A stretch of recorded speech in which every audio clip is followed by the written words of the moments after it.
话题。而小米手机因为出货量同比下跌36%，受到了不少人的关注。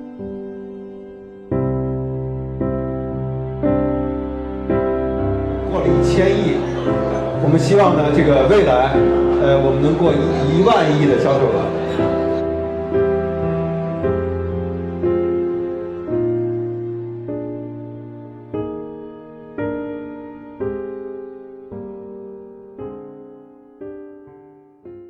那你觉得自己遭遇过的最大的逆境是什么？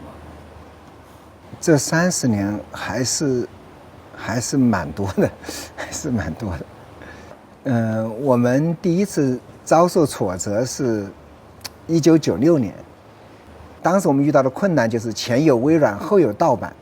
所以在1996年呢，像金山这么厉害的一家公司呢，就陷入了困境，就是差点关门，差点发不出工资。盘古的失败，对我来说呢是个巨大的挫折啊，每天晚上焦虑的睡不着觉。所以从那次挫折之后呢，我对现金流是极其在意。我永远不想让自己遇到第2次发不出工资的时候。所以呢，只要我负责的公司呢，我特别在乎现金积累。如果我们账面没有足够多的现金的时候，绝对不买楼，不折腾，然后积累现金。所以从这个角度上讲呢，这个我们是非常非常保守的。但是你太保守、太谨慎的话，也有可能会错过一些机会，会，对吧？会。那你觉得你自己错失的最大机会是什么？当我们在软件这个地里面耕耘的时候，不知不觉进入了互联网时代。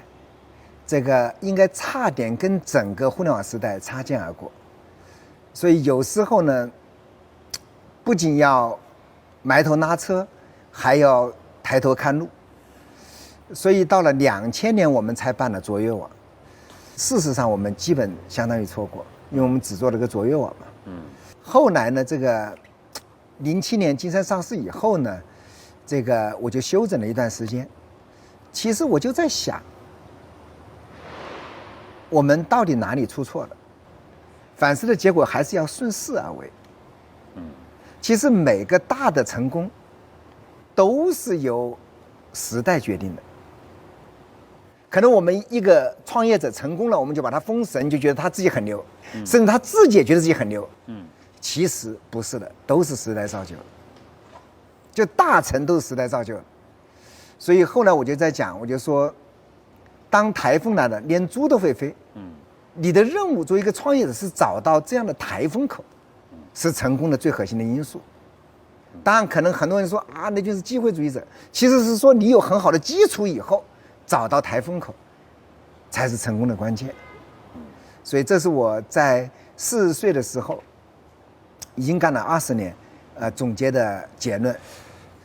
在你40岁生日的这个宴会上，当时我听说聚了很多金山的这个朋友同事，那个时候你还没想明白呢，就到底是什么样的一个因素，或者是什么样的一个点，让你觉得突然想明白了，我要创办小米。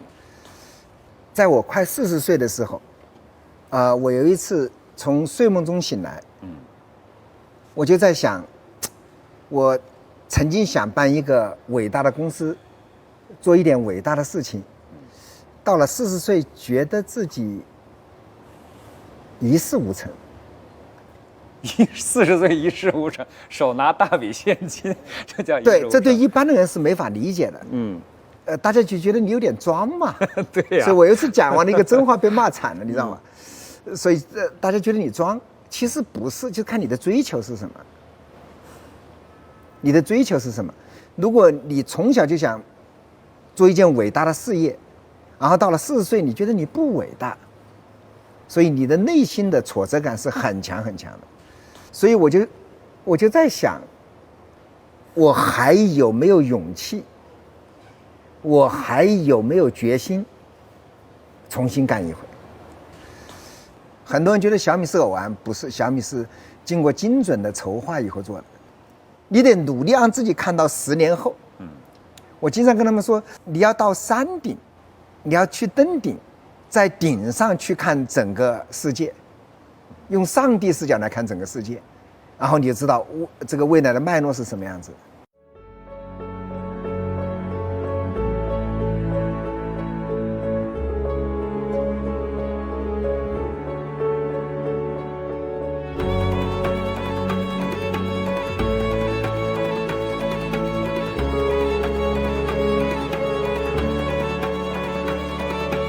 2020年对我们每个人来说都是一个非常不容易的一年，全球面临很多的挑战，这一场全球的大变局深刻地影响着我们每一个人的生活。面对今天复杂的局面，未来何去何从？我们的答案就是行稳致远。我相信，智能生活将彻底地影响我们每个人，智能制造将进一步助力中国品牌的崛起。小米将成为一条蜿蜒奔涌的长河，流过全球每个人的幸福生活。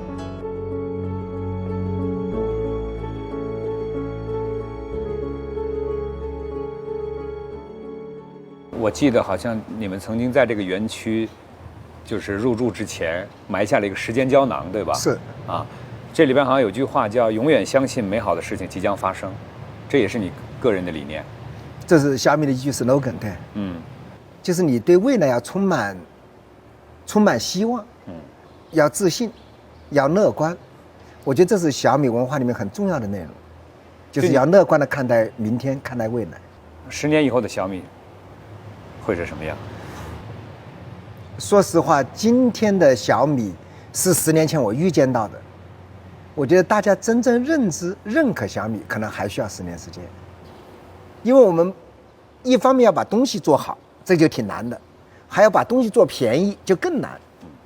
把这么难的事情做完以后，大家还会觉得你便宜没好货，所以我们需要忍受很多困难、偏见和各种各样的诋毁。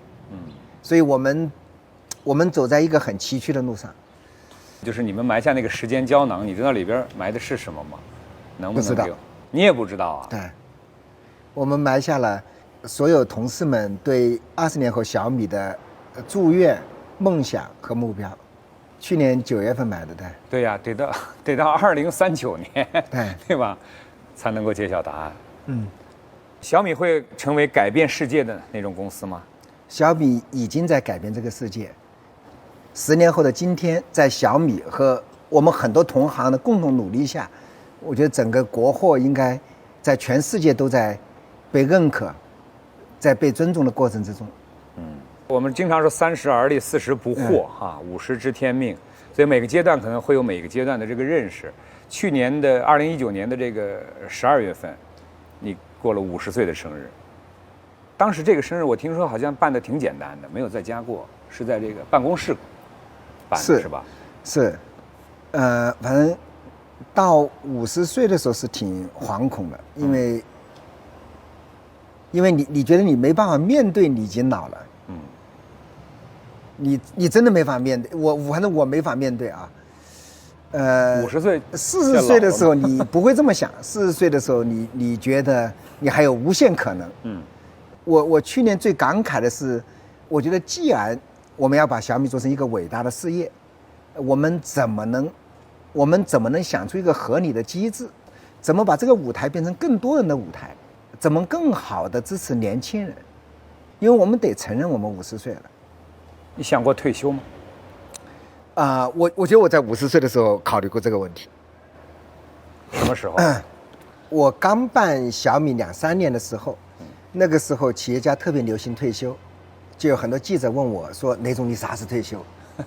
哎，我就很委屈啊。我说：“您知道我是下岗再就业，好不容易有个工作干了2、3年，你就问我啥时退休，气得要死了。”我觉得今天您问我这个问题呢，我考虑退休不退的只有一个前提。就是这个企业是不是需要我？是我需要这个企业，还是企业需要我？如果这个企业不需要我，就是我退休的时候了。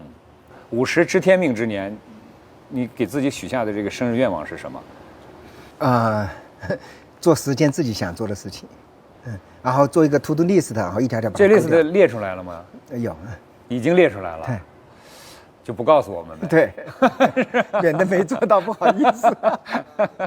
用多少年？10年的时间是吧？对，用10年的时间做10件，最想做的事情，能不能给我们透露哪怕1、2个？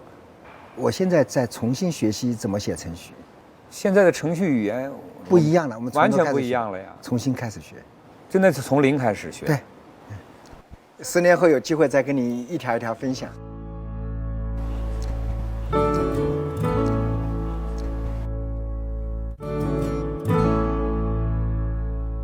我看你喜欢滑雪，然后骑自行车，对，就好像感觉都是相对比较寂寞的运动，就是一个人也能完成的，对吧？是，因为我比较忙，所以这样的话，你要是凑时间是不容易的。您刚才跟我说您喜欢踢球，你踢球你得聚那么多人。